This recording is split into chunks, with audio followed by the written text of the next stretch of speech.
Now, the second part of the talk is to focus a little bit on what's happened to the Australian bush over the last 6 months.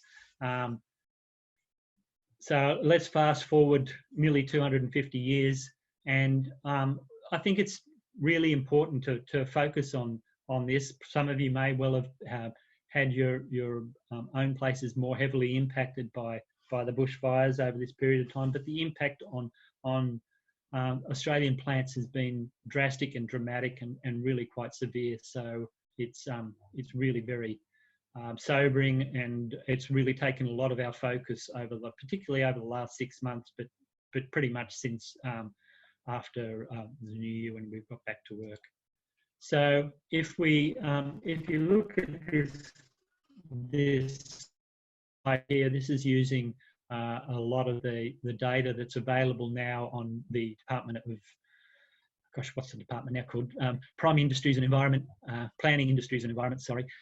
So if you Google in seed or GBA MV2P2, something like that, you'll get a lot of really useful information that provides you with an indication of the amount of countryside that's burnt and bush that's burnt in New South Wales over the last 6 months. And as you can see here, the amount of vegetation that's burnt is huge. It's a massive area that's been impacted by bushfires. And in these maps, they've done a pretty good effort at modelling the intensity of the fires, where there was little change, where the canopy was partially and less burnt, and to where it was fully affected and the like. So the intensity of fires in some areas has been really quite severe. You can see here down here in the south coast and hinterland from the south coast, the impact of the fires has been massive. So if you look at the statistics, there's about 5.3 million hectares of bush that's been burnt in New South Wales. This includes 54% of the Gondwana Rainforest World Heritage Area, 35% of rainforest burnt in New South Wales. This just shouldn't happen. 24% of koala habitat, 80% of the Greater Blue Mountains World Heritage Area has been burnt, 40% of state forests, and 37% of the national park estate. Huge numbers, huge amounts of bushland that's been burnt. I started to do some dodgy back of the envelope sort of indications of what the impact of plants has been, because many of you probably would have seen that there was getting a lot of leverage about what's the impact of these fires on animals, you know, with a billion animals being affected, impacted, killed, whatever. And so I started to do a bit of sort of rough estimations of the amount of plants that might have been impacted. And it's always harder with plants to be able to say whether they're dead, they're impacted, how they've been affected. So working on some peer-reviewed published papers where they've looked at tree density in different vegetation groups, looking at the amount of vegetation, the amount of land that's been burnt, working on an assumption that 60% of that was vegetation, native vegetation, and the estimates of different density of trees. I got something where it gave you a sort of number of 3 to 7 billion trees impacted, and probably the same number of understory species, and goodness knows what impact it's having on things like bryophytes, on all sorts of, you know, the smaller species that are difficult to observe, on lichens, on fungi, all of these sorts of things that might be impacted. When you start to do some of the modelling, we can see that 367 threatened species, plant species, have impacted. 136 of those species have had more than 20% of their habitat burnt, and in 46 threatened plant species, more than 90% of their habitat burnt. So you can see the impact on some species has been massive. And using some of the work that we've done up at Mount Tomah, it's interesting to look at how the vegetation's responding, what is likely to happen. And certainly we're lucky that we've got a couple of 100 hectares of bushland at Mount Tomah to observe, come back regularly, get up there and have access to, so that we can start to do a lot of this modelling and a lot of this assumptions and modelling, and use it to work out what's happening, how it's working, and then use some of the techniques that we have in terms of genomics and the like to better understand it. So if we look at eucalypts, So if you look at eucalyptus, and what I'd like to do is just to focus on a few of the different plant families and groups, just to give you an indication. So this is a photo that Jaime Plaza, a photographer who used to work at the Botanic Gardens and now does freelance stuff. So I've done a trip or two with Jaime to start to look at the impact of the fire. And so at Mount Tomah, you can see really this mosaic impact of how fires move through the landscape and the like. So you'll get patches which have been heavily burnt with no canopy left at all, and you'll get patches where the canopy is still quite intact. And if you look at it coming back a couple of months later, we're getting good recovery of the bushland, and we're seeing lots of epicomic growth and this green fuzz all over the place. But of course, this might be sustainable to some forms of wildlife, and we're already starting to see a variety of particularly invertebrates coming in, and also different other creatures coming in, but still very difficult for it to sustain. It's always amazing to watch the way in which the vegetation responds. So the eucalyptus, the sprouters, back from epicomic growth and from lignotubers, really responding quickly and pushing out their epicomic buds and new growth coming through very quickly. But of course, in some of the other communities, particularly down in Victoria in the ash communities and like, where they're not sprouters, they're they're seeders, so they're facultative seeders. So the response and the vegetation is unlikely to be very positive at all, and will depend on seedlings coming back. So the critical thing in those cases is to ensure that there's not going to be fires going through those locations, through that material quickly and again, before they've had a chance to get through their whole life cycle. And of course, in the case of an ash forest, it's substantial numbers of decades in order for them to reach maturity, to flower, to produce seed, and then for that seed to replenish the soil seed bank, so that there is seed there to be able to respond in the case of a fire, a subsequent fire. So that intensity and frequency of fires is a really critical component, and ensuring that we don't get fires coming through too regularly, so that none of the species have an opportunity to grow and replenish themselves. Certainly the projections in terms of climate change and how that's going to impact don't give us much promise in terms of avoiding these sorts of frequency of fires. But once you look at things closer, you can see a lot of seedlings coming up.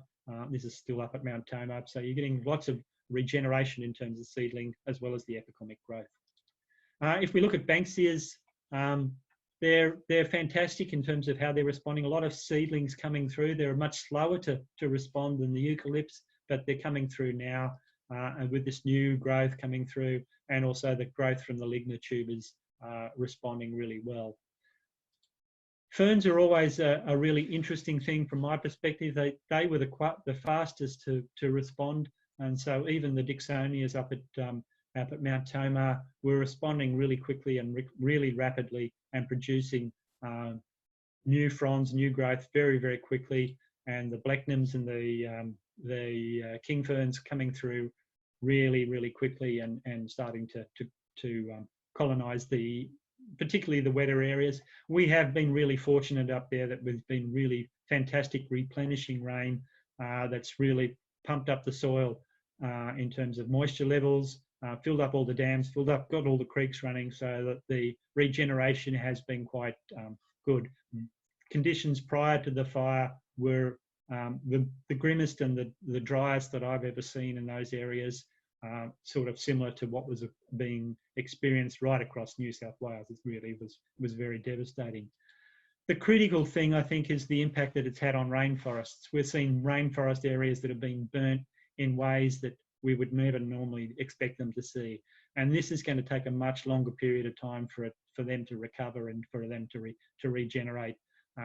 None of these species, relatively few of these species, are adapted to fire. They have thin bark. The temperatures knock them around really badly, and so the health of these populations are going to be very difficult to recover.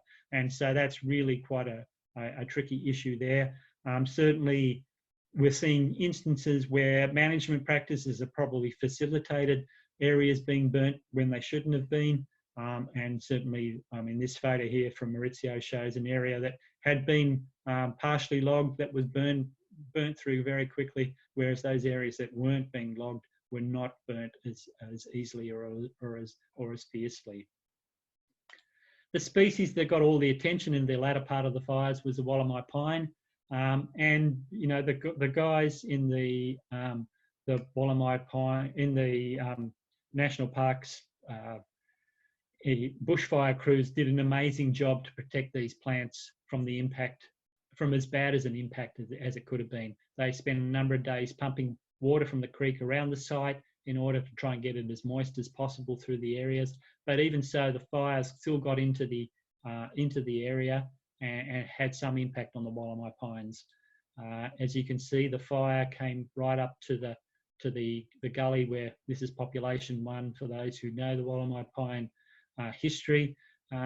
So you can see the fire moved all the way down the side of the gorge there, through coming across from the gullies. We knew, we were watching the fire profile on the maps, and you could see that the site, the area around there was likely to impact. It was a matter of how intensely and how badly the fire would move into the site. And in some ways, it was a matter of luck that the fire didn't moved across this area at a time when the temperatures weren't as intense and as hot as might have been perceived. But still, you can see the fire got into some areas there, and the way in which the bushfire response teams from PUCs were able to get in there and battle it and control it. They did an amazing job that saved a lot of these trees from damage. But you can still see there's areas of the trees that were burnt down in the gully, so it was quite intense. We had our translocated populations that we'd established both at Mount Tomah in the natural area were impacted, but you can see already Wollemi pines actually are relatively resilient and resistant to bushfire. So we're getting new shoots and new growth coming through already. So it's quite an amazing thing. But that'll be one of those projects that we will need to follow and monitor the populations over the next years really, in order to make sure that they're surviving well. Whether we need to do anything to assist with the recovery of those populations will be something that we'll need to observe over a long period of time. But it could have been a lot worse in terms of the natural populations. So what sort of things need to be done? It's going to take a long while. We need to assess ecosystem impacts, monitor individual species, especially threatened species and those species which are restricted endemics.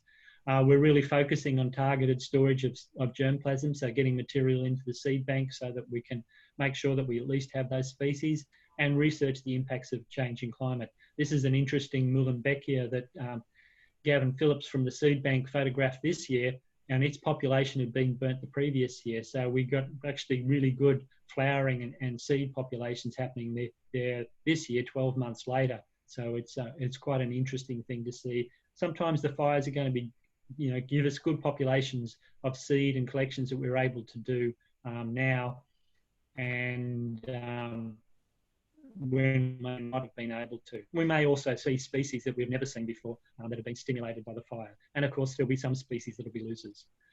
Things that you can do, obviously financially support appropriate organisations.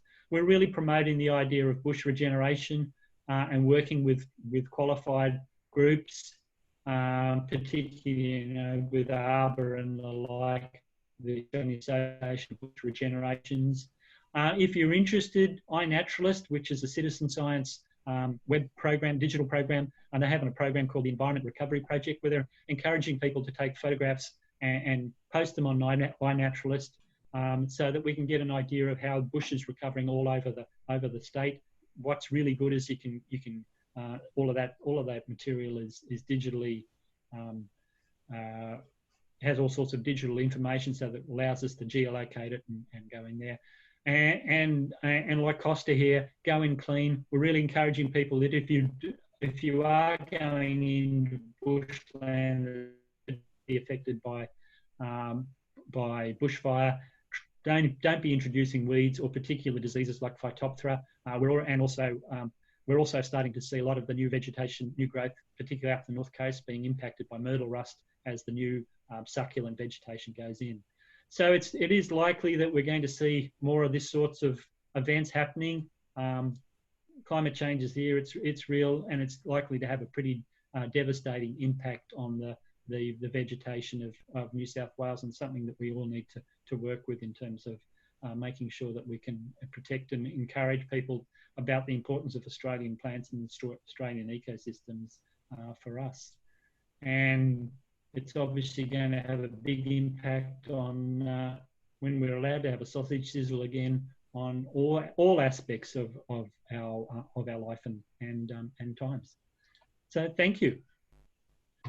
I'm finished there. Sure. How many eucalypts with epicomic growth but severe canopy damage have died? Brett, do you have any view?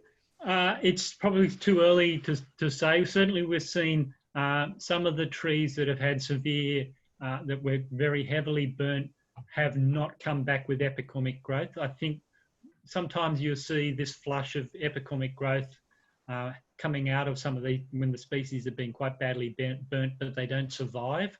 But that'll probably be something which we'll need to monitor over a longer period of time. It's probably too early to be able to say definitively what's happening there. All right, we have another question from Rhonda. What do you think is the role of fungi in the recovery of the bush? That's obviously my passion is fungi and mycological things. So I've been monitoring that fairly carefully. Certainly, they've come back and have been fruiting in amazing abundance at the sites I visited at Mount Toma.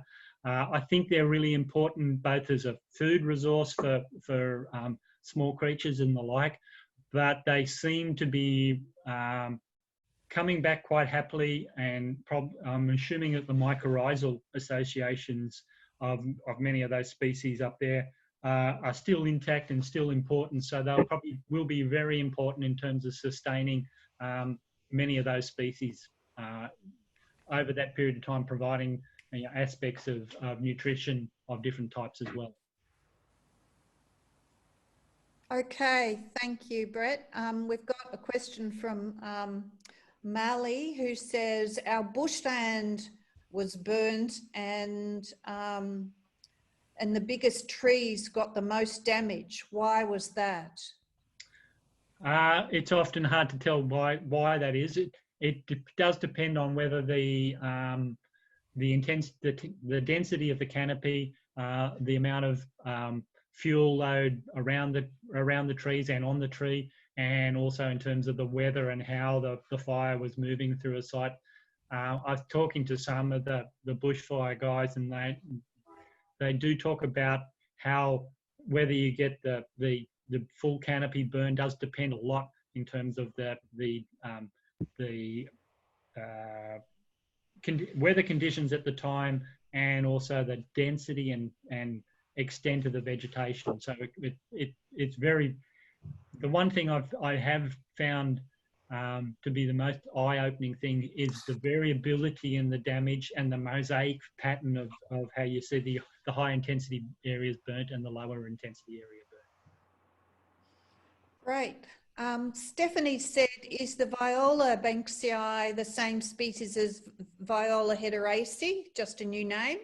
It's a little bit more complicated than that. It was previously known as Viola hederaceae, but it was split when they were able to demonstrate that there was a specific species, which was the one on the coastal areas, and then the hederaceae was the mountain species. So it's it is a split, but it's a little bit more complicated than just, it's not a name change, it's a split. Yeah.